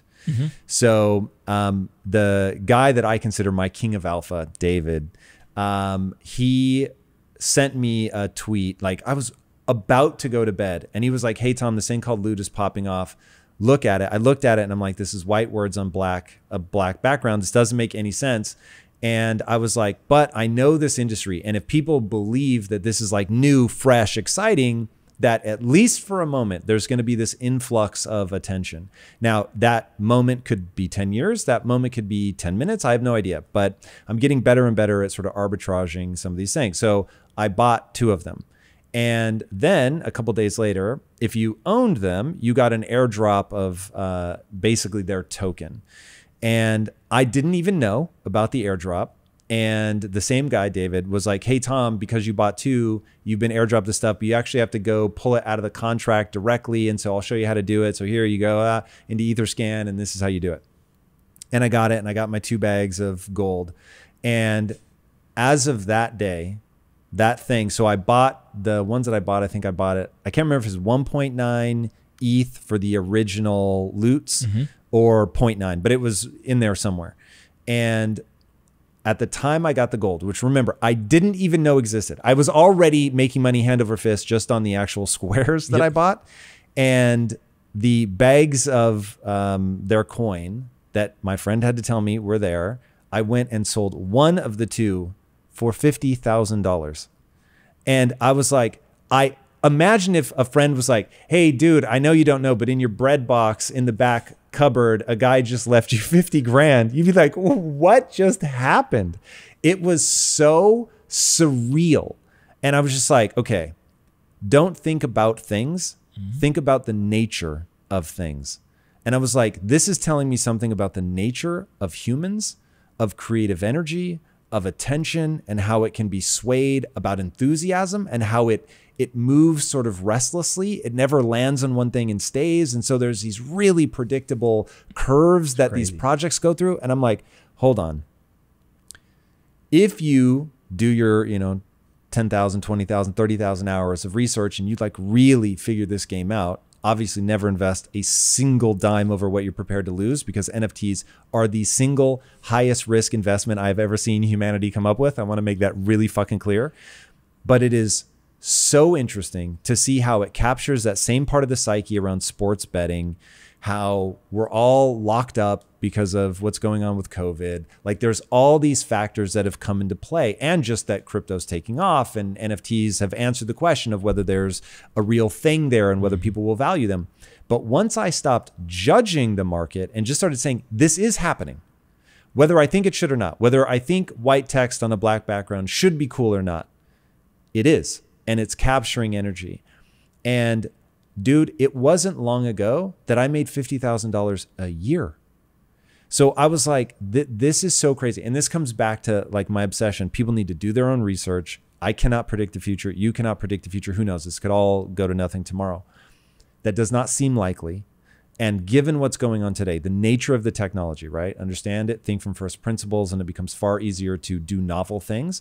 But just looking at what's going on, I legitimately want to, with all the caveats of you have to be so careful. You cannot go blindly into this. But I can think of few things that are worth people's time and energy to understand more than the blockchain. And that, if this were a baseball game, we are still in the locker room getting ready to come out onto the field. It's like, because I mean that from a technology standpoint, like even forget just that you could buy Bitcoin or Ethereum or whatever today and it will go up in value. What's going to be built on the back of the technology will create a world that will be as unrecognizable as a post-internet world would have been to me in 93 before I'd even heard of email to now. I mean, that's utterly just, it's a transformation that I could never have predicted. It's going to be the same thing, but this one's happening in full view because we already have the internet. So it's already, you and I are talking right now to, hopefully millions of people. And then on top of that, we've all seen it happen before. So you can say, hey guys, remember mobile phones? Hey guys, remember the internet? This is a big one like that. And so I think this is going to be, I'm going to make a statement and you're going to say whether I'm a fool or not. I think this will be the biggest wealth transfer ever that we've ever seen, like robber baron moment type wealth transfer. But it's not going to go to a really, really small number of people. It's going to go to whoever the fuck takes the time to learn about this and go, there's some percentage of my daily income. It doesn't like it will go to people who don't even think in net worth terms yet. Because this is, as Raoul Paul said, this is the first time in human history where the average person has been able to front run the institutions. So this is a chance for people to get $10 every paycheck, whatever, but like to get in. And now whether it just becomes sort of wealth redistributed, because so many, like the older and more established your wealth, the less likely you are to move on this quickly. Mm-hmm. Well, you got to think too, from an investing standpoint, you've got to ask yourself, like, who are you, right? Like, what type of investor do you want to be? There's some investors who are the most risk-averse people in the world. They say, I don't want to take any risk. I'm already wealthy in many cases. I want to protect. I'm in capital preservation mode. There's a lot of people who say, no, I'm in capital accumulation mode, right? I want to go make money. I need to make money. And what you need to seek out then in most cases is asymmetry. Now, that doesn't mean that you shouldn't do, I have these like 5 principles, right? From a personal investing standpoint. You need to spend less than you make, like kind of a core principle, right? Got to get out of debt if you're in debt. The third thing is that you have to get out of cash and you have to invest in assets. Doesn't really matter what assets, as much more so as the action of investing. You got to be super, super, super patient, right? And you got to be disciplined. And that's it. And if you do that for long periods of time, like, you will make money. And the reason is because the currency underlying it all is going to be devalued. So all of these asset prices continue to go up. Stock market, every single day, it seems like it hits a new all-time high, right? It just continues to go up and up and up. But that's if you're super risk averse and you say, hey, I'm just going to buy a low-cost index fund, S&P 500, whatever. There are some people who want to take more risk and they want to look for more asymmetry. But I think that the NFT stuff, et cetera, is fascinating because there is a level of wealth that is being created, but it's not being exchanged. And so this is something that I think a lot of people, when they think about, oh, there was $3 billion that was put through a system, or that person is worth $1 billion and they made it in crypto. In many cases, what happened is not that somebody gave $1 billion of fiat currency and received $1 billion worth of digital tokens. Instead, what happened is somebody created it out of thin air. And so now all of a sudden you have all these tokens that are worth a penny, and they start trading, and one trades at 2 pennies. And next, you know, now that market cap of the asset is now 2x, right? It's no different than companies. So for example, when Jeff Bezos starts Amazon, right? He says, hey, my company is worth X dollars. You can buy shares at, Y price. Okay. As the company accrues value based on all these valuation metrics that people have, eventually the company is worth, $1 trillion. And you're like, well, did $1 trillion get paid to you? No, I don't think Amazon's ever made $1 trillion in cash, but the equity value, which has accrued value over time, ends up being a really big opportunity. And so it's fascinating for me to watch people like, take a Jay-Z as kind of the quintessential example. You can see over the 20, 30 year period, him wake up to and understand the power of owning equity. That's something that was created out of thin air that accrues value based on a certain number of valuation metrics. And if you're the one holding the asset, you can actually drastically increase your personal net worth and the value and cash, et cetera, that you have. A lot of that's happening here as well, right? Is somebody's buying something. You bought the loot, which is, kind of this ability to play this game or participate in this community. And as more and more people wanted to participate, it became more valuable. And so it's no different than you buying a piece of real estate. More people want the real estate, and so the value goes up. Now you're buying this asset, and the value goes up because more people want it.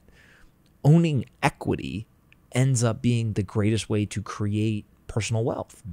Whether you're owning a cash flowing business, whether you're owning the equity of a payment system like Bitcoin by holding the actual asset itself and having financial exposure to it, you're owning the equity of real estate, of a community with NFTs, etc. It's all the same investment mechanism. Now, which ones accrue value, which ones don't, why should they accrue value, etc. If you are in a market predictor, kind of seat, sure, you can speculate based on what you think's gonna happen, what you think's not gonna happen. If you're in the market observer seat, you simply are saying, look, the loot game, I wasn't really into those types of computer games, etc. as a kid. My brothers and I were all playing Madden and, basically throwing the N64 controller at each other, halfway through the game right before somebody 21'd each other, right? So to me, like, that's outside of my intellectual curiosity. But as a market observer, hell yeah, that's valuable, right? There's a ton of people who want to play this. There's a ton of people who are running into it. And so do I know if the price is going to go up or down or whatever? Like, all of that is almost secondary. And frankly, I don't think anyone can predict, as much as being able to observe the fact that, I don't know. I think the GitHub repository of loot in general was one of the most positive or was one of the most popular GitHub repositories last week. So crazy. On the entire internet. And again, does that mean that it's going to be worth tons of money? No.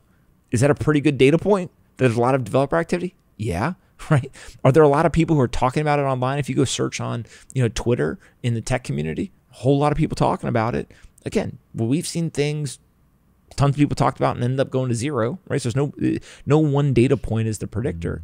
But I think if you sit in the market observer seat and constantly remind yourself, I do not know the future, but I'm willing to observe what's happening right now, you start to understand that there's corners of the internet that think weird things are valuable. And so if you can get out of the game of, I see these things, right? And I think, I'm like, that is weird. Why would somebody buy words on a black screen? I wouldn't buy it, right? So nobody must want to buy it. Well, no, I'm an idiot if I think that, right? Because what ends up happening is, as an observer, you have the humility to understand there's millions and millions and millions of people on the internet that want to do stuff I don't want to do. Okay. So you can choose to invest or not invest or whatever, but being aware of and observing what's happening, I think, is really important. And whether it's NFTs, whether it's games, whether it's something else, you start to just wrap your head around and say, man, this technology is creating two separate revolutions. One is a monetary revolution, which is Bitcoin, and what we've talked about in terms of the fact that nobody can debase this currency. Anyone has access to it, and has censorship-resistant payments, and it has sovereignty for those that hold it. That seems pretty valuable. $1 trillion market cap today, how big can it get? I don't know. But I think it's going to be bigger 10 years from now than it is today. Okay, I probably want to own some of that, right? That's my personal decision.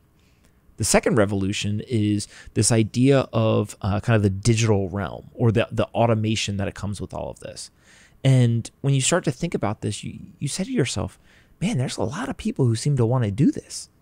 Even if I think it's completely stupid, even if I think that it's literally the worst idea in the world, how do you argue with the market? And so I think that, there's folks who choose from like a maximalist standpoint to focus only on Bitcoin. And frankly, that's where I tend to spend most of my time, because the monetary revolution is much more intellectually stimulating for me, right? I'm intrigued by it. It's things I sit and think about all day and spend time on. But I got plenty of friends who think that's the dumbest thing in the world. They're like, dude, who cares, right? Like, look at this and pick your kind of other area to focus on. And so I think that it's really easy online to like get caught up a lot in this idea of one revolution is important and one's not, or vice versa. At the end of the day, it's, well, who's asking the question? And what we're watching here is every industry is going to be impacted by this technology. Yes. And so if you're into art, you should understand it, because it's coming to art, right? And likely the digital art, everything, music, all this stuff. Everything. The thing that is most fascinating to me about the entire thing, and I've been doing this now, 5, almost 6 years. In the beginning, all the legacy players wanted nothing to do with this. And a lot of my time was focused on Bitcoin, because that was really the only liquid, true asset that they would even have a conversation about. All the billionaire investors, not interested. All the big Wall Street banks, not interested. All the institutional investors, not interested.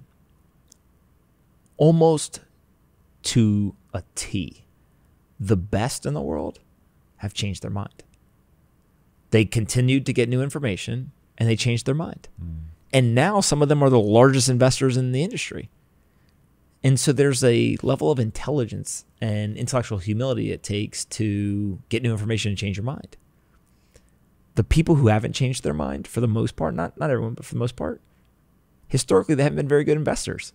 That's interesting. And so they just have this rigid way of thinking. And regardless of the technology evolution, regardless of what happens in the market, they just have that rigid, kind of adherence to a framework. And so to me, like, that's been one of the biggest investing lessons is I talked to that guy. He wasn't like, he gave me a 12-minute meeting. He literally nice to meet you. I basically took the meeting because somebody else I know told me I should meet with you, but like, I got to go to lunch, right? To now you're a huge investor in this stuff, and you're out and you're talking about it and you're explaining it to people, etc. In 2 years, what happened? Oh, you're not religious about your ideas. You're not religious about having to be right. Instead, he said, no, it reached a point where it was very obvious that the macroeconomic environment was going to continue to be crazy. People were going to want to hold this asset. I understood how it worked. And so I changed my mind.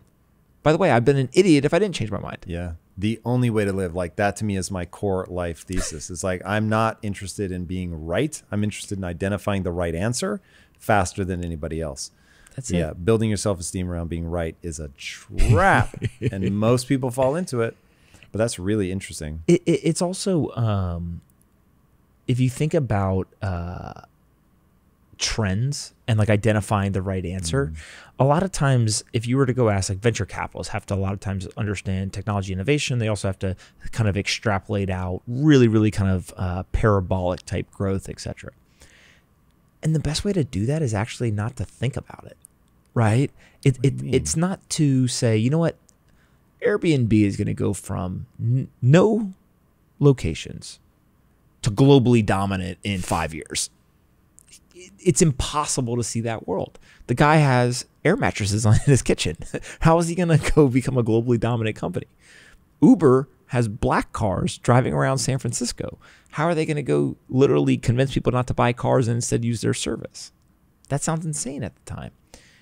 But what you can do is you can basically identify people who have some future vision of the world that is different, and if successful, will end up actually being incredibly valuable. So kind of different and right? And what you find is that's why venture capitalists make so many bets, is because they're building a probabilistic outcome. Okay, if I make 10 of these bets, 4 of them are actually going to work. The 4 will pay for the 6 losers. And all I need to go find is, 10 crazy people who think that they can change the world, right? Now, sure, not everyone invests that way. But what you start to realize is rather than try to predict it yourself, finding the people who know some secret or know some, future vision of the world that they're going to go build and create ends up being a way easier way to predict the future than actually sitting there and like pontificating about, I think NFTs are going to be whatever. In January, did anyone think one NFT platform would sell $3 billion worth? No way. Now, one thing I know that you don't predict the future, but that it's the only thing that gives me hesitation. So you're whatever, famously like 95% of your liquid assets are in Bitcoin. I'm way less than that. But my comfort, it started with, I'll just do 1%. And then I was like, well, that felt good. How about 2? And then that was 5. And now it's like, I'm pacing 10. So about 10% right now. That's what I'm pacing. I'll be there probably. Well, I guess if we dip really hard, then I'll race to that. Yep. If we don't, I'll just keep dollar cost averaging. But I already sort of planted seeds with my wife. I might be comfortable at 25%. So yeah, that I've really sort of adjusted my thinking on that. But the one thing that gives me pause is you've talked about Bitcoin is going to become the global reserve currency. I don't think that governments go down without a fight. Yeah, so global reserve currency, first of all, is like a term that everyone talks about, but what is a global reserve currency, right? There's 2 ways to look at this. One is the legacy terminology of global reserve currency, which is the most dominant military basically puts the currency, in place and then enforces that across the world. The dollar's, a pretty good way to use that as an example. Every economy has a reserve asset. The U.S. economy is based on the U.S. geographic players, right? People within the U.S. Geography. And the reserve asset is the U.S. dollar. If you go to Mexico, the Mexican economy has a reserve asset, the peso, etc. And you go through the world, this is true. There's an economy, though, that has been created. It's actually the largest economy in the world. And it doesn't have a reserve asset. It's the internet. The digital economy does not care about where you physically are. Geography does not matter. It's unhinged from the geography. What's the reserve asset of the digital economy? Well, most people would say, well, I use dollars, right? That seems to be one of the more popular ones. But that's because we live in the developed Western world. People on the internet in India don't use dollars, right? They use their local currency. And you go around the world and you see this. What happens if we all just used one currency and all the units were the same? Okay, that'd be interesting. And so the reason why I say that it is going to be a global reserve currency is I actually don't think it's nearly as competitive with the fiat currencies as people think it is. Because ultimately what happens is the digital store of value, I want to protect my assets. And so what we're moving towards is a multi-currency world, right? Right now, you and I live in a single currency world. You get paid in dollars, save in dollars, invest in dollars, and then you also pay taxes in dollars.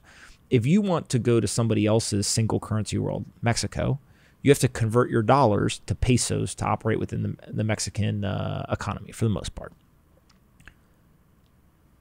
Well, when you make that conversion, it's actually very difficult. You go to the bank and you try to withdraw it. It's got to be large sums. Or you go to like a currency exchanger at the airport, they rip you off, right? Like it sucks. What happens if all of a sudden the friction and the cost of transacting between currencies or the switching cost goes to zero. And now I get paid in dollars, and with a click of a button, I can change my dollars into pesos or into Bitcoin or into a digital euro, etc. Well, now the technology is the exact same. The only difference, the only competition between the currencies is at the monetary policy standpoint. They're all digital currencies. So the digital dollar, digital peso, and Bitcoin are literally all the same technology-wise in that steady state. But there's competition at the top layer, at the monetary policy layer. What is monetary policy? All fiat currencies have the same monetary policy on a structure standpoint. They're all inflationary currencies, meaning that there's constantly more printed of it. It's got a variable monetary policy, meaning that it constantly changes. Sometimes they're expanding, sometimes they're contracting. But the reason why the dollar is guaranteed to lose value is because they have to continue to create more of it, right? Same with the peso, same with the euro, etc. So if you actually take all the fiat currencies and you put them in a bucket, there is a non-consensus or a different currency structure, which is Bitcoin, for example. And so if it ends up being right, it's going to be wildly valuable. It's non-consensus and right. But two is, if I'm looking to store value, if I'm trying to save, I'm not going to save in the fiat structure, regardless of the currency. It doesn't matter, dollars, euros, yen, whatever. I'm going to put it into an asset where it protects my purchasing power. And if the switching cost is zero, I now can switch back and forth very easily. So you can see a world where my employer pays me in dollars, it auto converts into Bitcoin, I sit it there, and then I got to pay my taxes in dollars. I convert back into dollars and I pay. Well, I'm saving in Bitcoin. I'm storing value in Bitcoin. What do people do? Well, historically, maybe I had to buy real estate to do that. So my employer paid me in dollars. I took the dollars, I converted it into real estate. I sat there, and then all of a sudden I needed money to pay my taxes. I could sell the real estate, get it, and pay it back. Now that's a ridiculous, order of events if I'm simply going to use it as a saving mechanism to then pay my taxes, later this year, because there's cost, there's time lapse, etc. But there's no difference between doing that with real estate or doing it with Bitcoin. It's just now all of a sudden I can do it instantaneously. I can do it with a digital asset that protects my purchasing power, and the switching cost is zero essentially. And so when we move to a multi-currency world, actually in some crazy way, the fiat currencies may become more valuable. And this is, not everyone agrees with this. I was going to say, I'm so intrigued. It's like the restaurant problem, right? If I put a restaurant on a intersection, it's the only restaurant. It gets, let's say, 10 people a day. If I put a restaurant across the street, many times people will say, oh, that's competition. Now that first restaurant's going to suffer. If I put a third one there, people say, oh my God, that first one's screwed. A fourth one, oh my God, the first one is out of business. In reality, what happens is all the studies show when you build density at the intersection, everyone actually gets more traffic because that becomes known as restaurant intersection. That's where all the restaurants are. Yep. I'm hungry. I don't know. Let's just go down there. We'll figure something out. And so actually the first one benefits from having the others move in there. There's two arguments when it comes to Bitcoin and the fiat currencies. One is that they're in direct competition with each other. Bitcoin wins, fiat currencies lose, game over, right? And in that scenario, governments absolutely do not want this to happen. The governments that embrace the technology that ends up being the winner first will drastically outperform those that are last to adopt it, right? The second one is this argument of, no, actually, a multi-currency world, all boats rise together. Now, I talked earlier about I don't want to be a market predictor. What I find right now is as technologies are being digitized, it actually increases the accessibility of them for people around the world. So take that second example. I'm in Venezuela. The Bolivar ends up getting devalued away. I know I got to get out. Really, really hard for me to get dollars. I can try it through the bank, but there's limitations. I'm worried about confiscation by the government, etc. The black market is really pricey. In terms of it could cost me a lot to actually go buy it, and it can actually be physically dangerous. So why do I want dollars? Well, there's safety in the dollar in my mind. There's stability. That's the best currency. My currency sucks. This one's great. Let me go buy this one. Okay, dollars are hard to get. I'll get gold. Well, hard to find, can be physically dangerous, could be confiscated, etc. Okay, well, what can I do on the internet? If all of a sudden I think, let's say Bitcoin's too volatile for me, I want dollars, but the dollar isn't digitized on these platforms. But China takes their currency and they create a digital currency.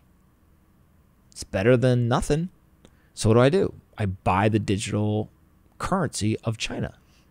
And it's just a pure accessibility thing. So I think ultimately the incentive is that everything will be digitized, right? You'll get digital dollars, digital euro, yen, etc. And some of that will be because people believe that there's some sort of internal domestic advantage to it. But also some of it's going to be just simply the game theory of we have to digitize our currency so it's accessible to people around the world. And so we can drive more adoption and more value.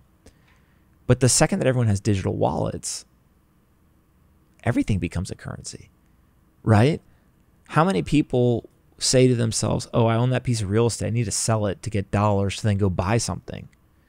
Well, what happens when I can just take the real estate and buy directly the asset? I don't have to go to the common unit of account of $1. All the technology is the same. The value just is different. And so you get in this really weird world where, like, I don't know what's going to happen in the future, but you can clearly articulate 2 or 3 different versions. And in every single one of those versions, Bitcoin specifically is valuable. So Bitcoin is valuable if it goes head to head with the fiat currencies. Bitcoin is valuable if the fiat currencies benefit, and all currencies end up accruing more. And Bitcoin is valuable if all of a sudden every asset is a currency and you can interchange them freely. So from my standpoint, it was actually the least risky thing I could do personally was to buy Bitcoin. And I always say that I sit at the intersection of 2 very, very different worlds. When I talk to, friends on Wall Street or these large asset managers and stuff, they're like, you are insane having 95% of your net worth in this thing. And I say, sure, but I think you're insane for having 95% of your net worth in dollars or in dollar denominated assets, right? So we see eye to eye on insanity. It's just 2 different assets. If I go talk to particularly young people in crypto that are on the edges of innovation and really kind of pushing the pace of this new stuff, they're like, dude, you are the least risk tolerant person I've ever met. Like, you just hold boomer coin, right? Like, Bitcoin doesn't do anything. And so how can it be that the same asset viewed by the youngest, most kind of forward-thinking, innovative people is seen as the most conservative, but by the oldest, most successful is seen as the most risky? It's actually probably where you want to sit, right? Is because you're taking the 2 worlds and you're kind of meeting them in the middle. And so when you ask about like allocations and all this stuff, I always ask people, what are you optimizing for? I basically built a Venn diagram early on and I said, okay, what is the thing that I think is most likely to be here 100 years from now, right? My plan is to hand Bitcoin to my grandkids. Okay, so it needs to be around for 100 years. The durability of it. And also, what is the thing that has a very attractive return compared to traditional assets? Bitcoin's compounded at 200% annually for a decade. That's crazy. Pretty crazy, right? So if it's durable and it has an attractive return compared to traditional assets, I'm going to go get a lot of that. And if I denominate my net worth in it and my life, like my financial life in it, it actually changes psychologically spending money. Because it's one thing if I say, hey, you're going to go spend a depreciating asset to buy a house or buy a car or buy whatever. Might as well. It's going down in value anyway. You're financially incentivized to do it, right? It's literally, it's going to lose value, so you better get rid of it. If I say to you, hey, you're going to buy something with an appreciating asset that is likely to be worth more in the future than it is today, now all of a sudden you think to yourself, well, what am I buying? Do I need it? Is it an investment? Is it going to be worth more than what this is going to be worth? You start to ask yourself some of the questions you might not have otherwise asked. And so it's one of these things where, like, I've basically just thrown my hands up and I said, look, the world is changing at a rapid pace. I spend all day on this stuff and I can't keep up. It will look very different 25 years from now than it does today. And how lucky are we that we get to live here, that we're talking about it, that we see the opportunities. And you know what? You and I will make a bunch of investment decisions. Some of them will work, some of them won't. My guess is that by picking the right industry that has a massive tailwind behind it, we would have to be really, really, really, really stupid and then make really, really, really stupid decisions. We probably still will be okay. Because it's like saying, oh, I invested in the internet in the 90s. I mean, you had to be an absolute idiot to not somehow, somewhere end up better off after investing in the internet than before. I think the same thing's true here. So, you can make optimizations, all that, but at the end of the day, anyone who's paying attention to this stuff, I think is going to be fine. That is the perfect place to stop. Boys and girls, if you haven't already, be sure to subscribe. Follow this man everywhere. Tell them where they can find you. Just on Twitter at @Pompliano, or search Anthony Pompliano on YouTube. There you go. You won't regret it. And until next time, my friends, be legendary. Take care. Peace. I grew up in the world of what is known as macro investing. Macro investing is when you look at all the asset classes everywhere around the world. So bonds, equities, commodities, currencies, credit, all of these things. And you try and look for what is the best return you can get. Maybe that's in India, maybe it's in China, maybe it's in the US.